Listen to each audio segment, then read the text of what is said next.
اعوذ باللہ من الشیطان الرجیم بسم اللہ الرحمن الرحیم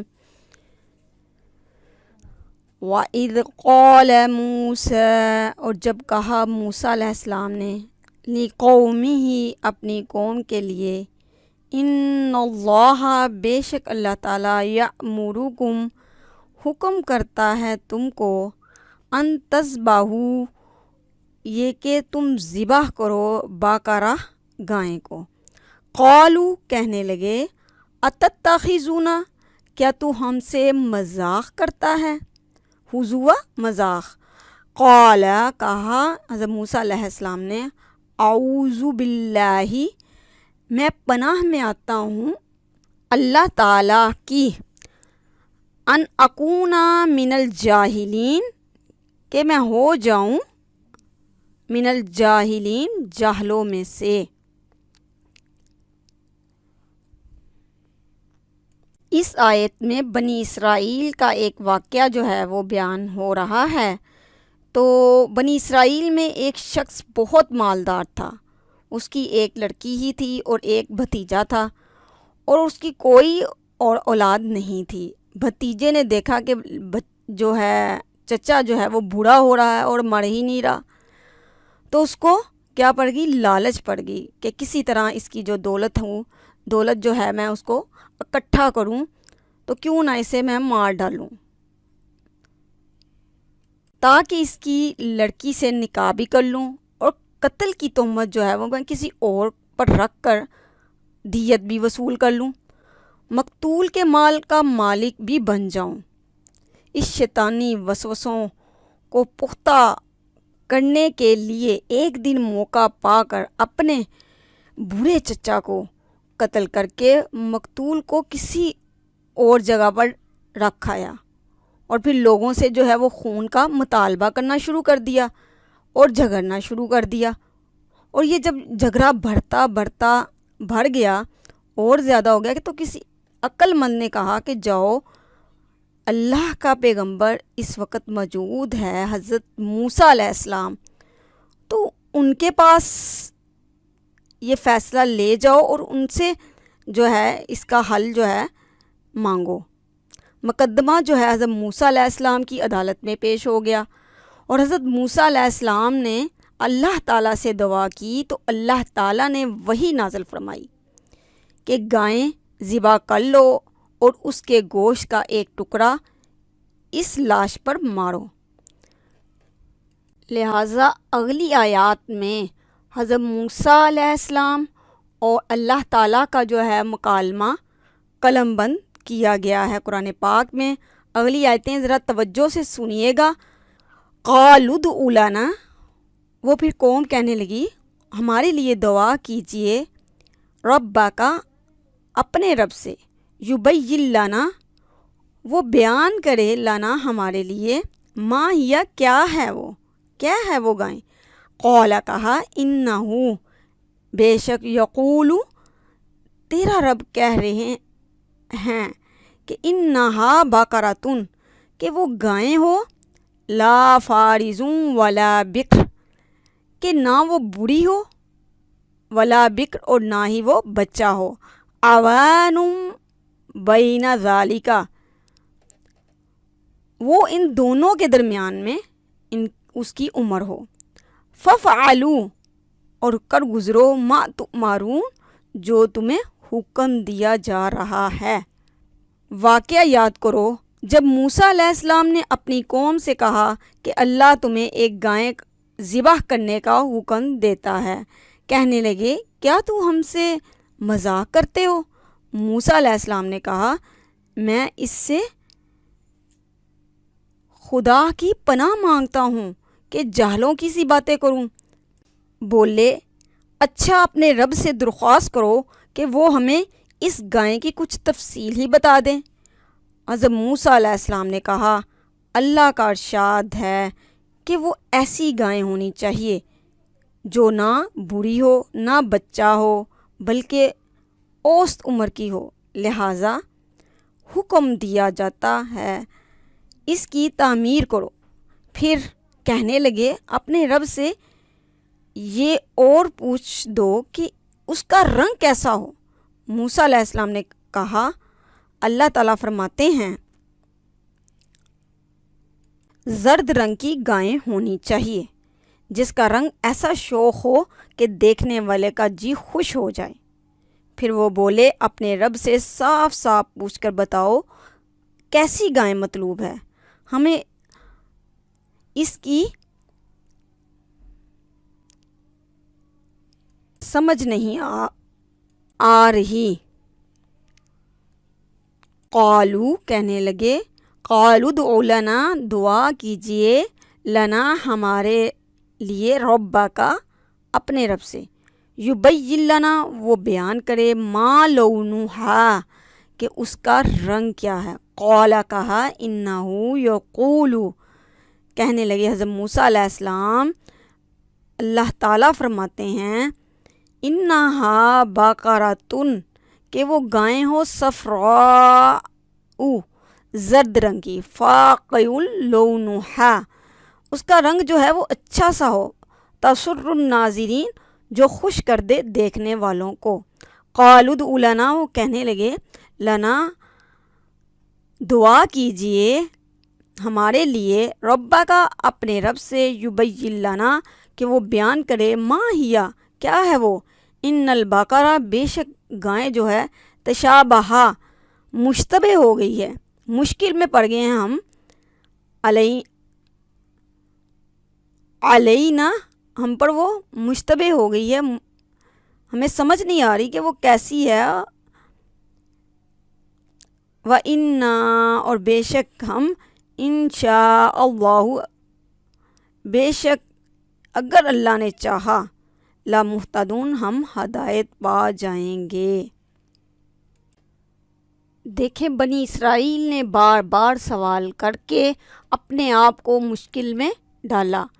اگر وہ جون سی بھی گائیں پکڑتے اور ذبح کر لیتے تو وہ ان کی طرف سے قبول کی جانی تھی، لیکن جب انہوں نے بار بار سوال کیے تو وہ مشکل میں آ گئے۔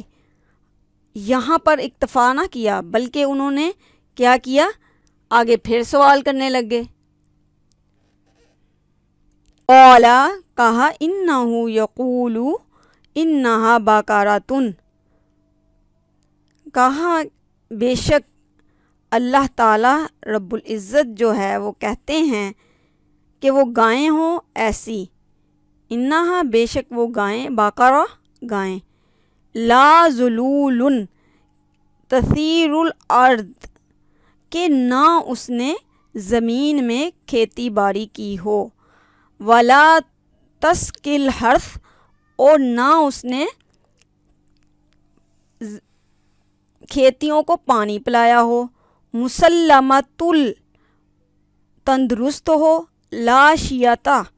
نہ اس پر کوئی، فیہا اس پر کوئی داغ دبا ہو۔ قالوا الآن پھر وہ کہنے لگے اب تو آیا ہے، جئتا اب تو حق کے ساتھ آیا، جئتا میں نے لایا ہے، بالحق اب تو آیا ہے حق کے ساتھ۔ فذبحوہا پھر انہوں نے اس کو ذبح کیا، وما کادوا اور نزدیک تھا کہ یفعلون وہ ایسا نہ کرتے۔ وَإِذْ چونکہ ان لوگوں کو اپنی ہمسایہ قوموں سے جو تھا گائیں کی عظمت اور تقدیس کی چھوت لگ گئی تھی، یہ اس گائیں کو معبود سمجھتے تھے، اس کی پوجا کرتے تھے اور اسی کو اپنا خدا مانتے تھے، اس لیے اللہ تعالیٰ نے ان کو حکم دیا کہ گائیں ذبح کریں، اور ان کے ایمان کا جو ہے اللہ تعالیٰ نے امتحان لیا کہ اگر وہ واقعی اب خدا کے سوا کسی کو معبود نہیں سمجھتے تو یہ عقیدہ اختیار کرنے سے پہلے جس بت کو معبود سمجھتے رہے ہیں اسے اپنے ہاتھوں سے توڑیں۔ یہ امتحان بہت کرا تھا، دلوں میں پوری طرح ایمان اترا ہوا نہیں تھا، اس لیے انہوں نے ٹالنے کی کوشش کی اور تفصیلات پوچھنے لگے، مگر جتنی جتنی تفصیلات وہ پوچھتے گئے اتنے ہی گرتے ہی چلے گئے، یہاں تک کہ آخر کار اللہ تعالیٰ نے اسی خاص قسم کی سنہری گائیں پر جسے اس زمانے میں پرستش کے لیے مختص کیا جاتا تھا، گویا انگلی رکھ کر بتا دیا گیا کہ اسے ذبح کرو۔ وَإِذْ قَتَلْتُمْ، جب تم نے قتل کر دیا، نفساً ایک جان کو، فَدَّرَأْتُمْ، تم اس کو ڈالنے لگے، فیہا، اس قتل کو، ایک دوسرے پر، واللہ، اللہ تعالی، مخرجم، نکالنے والا ہے، ما کنتم، جو تم تھے، تقتمون، چھپاتے، یعنی جو تم اپنے جانوں میں بات چھپا رہے تھے۔ اور تمہیں یاد ہے وہ واقعہ جب تم نے ایک شخص کی جان لی تھی، پھر اس کے بارے میں جھگڑا کرنے لگے اور اس قتل کو ایک دوسرے پر تھوپنے لگے۔ اللہ نے فیصلہ کر لیا تھا کہ جو کچھ تم چھپاتے ہو اسے اللہ تعالیٰ ضرور کھول کر رکھ دے گا۔ فَقُلْنَا، پس ہم نے کہا، نَضْرِبُوا، مارو اس کا بعض حصہ، بِبَعْضِہَا، اس کے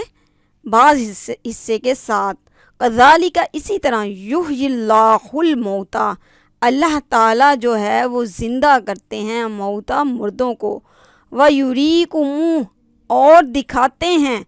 آیاتہ، اپنی آیات کو، لعلکم، شاید کہ تم، تعقلون، عقل کرو۔ اس وقت ہم نے حکم دیا تھا کہ مقتول کی لاش کو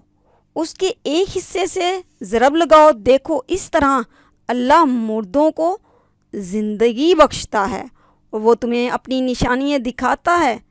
تاکہ تم سمجھو، مگر ایسی نشانیاں دکھانے کے بعد بھی آخرکار تمہارے دل سخت ہو گئے۔ اس مقام پر یہ بات بالکل واضح طور پر عیاں ہو جاتی ہے کہ مقتول کے اندر دوبارہ اتنی دیر کے لیے جان ڈالی گئی کہ وہ قاتل کا پتہ بتا دے، لیکن اس غرض کے لیے جو تدبیر بتائی گئی تھی، یعنی لاش کو اس کے ایک حصے سے ضرب لگاؤ، اور اس کے الفاظ میں کچھ ابہام محسوس ہوتا ہے، تاہم اس کے قریب ترین جو مفہوم ہے وہ یہ ہے جو قدیم مفسرین نے بیان کیا ہے کہ اوپر جس گائے کے ذبح کرنے کا حکم دیا گیا تھا اس کے گوشت سے مقتول کی لاش پر ضرب لگانے کا حکم طرح گویا بیک وقت دو کرشمے ظاہر ہوئے، ایک یہ کہ اللہ کی قدرت کا ایک نشان انہیں دکھایا گیا، دوسرا یہ کہ گائے کی عظمت اور تقدیس اور اس کی معبودیت پر بھی ایک کاری ضرب لگائی کہ اس نام نہاد معبود کے پاس اگر کچھ بھی طاقت ہوتی تو اسے ذبح کرنے سے ایک آفت برپا ہو جانی چاہیے تھی، نہ کہ اس کا ذبح ہونا الٹا مفید ثابت ہوا۔ تو اس واقعے کے بعد بھی ان کے دل پھر بھی سخت تھے۔ اللہ تعالیٰ نے یہ ان کو سمجھانے کے لیے ہی کیا تھا کہ میرے سوا کوئی عبادت کے لائق نہیں، وہ وحدہ لا شریک ہے، وہی تمام جہانوں کا رب ہے۔ تو اللہ تعالیٰ سے دعا ہے کہ اللہ تعالیٰ میرے بچوں کو اور آپ کے بچوں کو بھی اللہ کے ساتھ کبھی بھی شریک نہ ٹھہرائیں، کیونکہ شریک ٹھہرانا، اللہ کے ساتھ شرک کرنا ظلم عظیم ہے۔ ربنا تقبل منا انک انت السمیع العلیم وتب علینا انک انت التواب الرحیم۔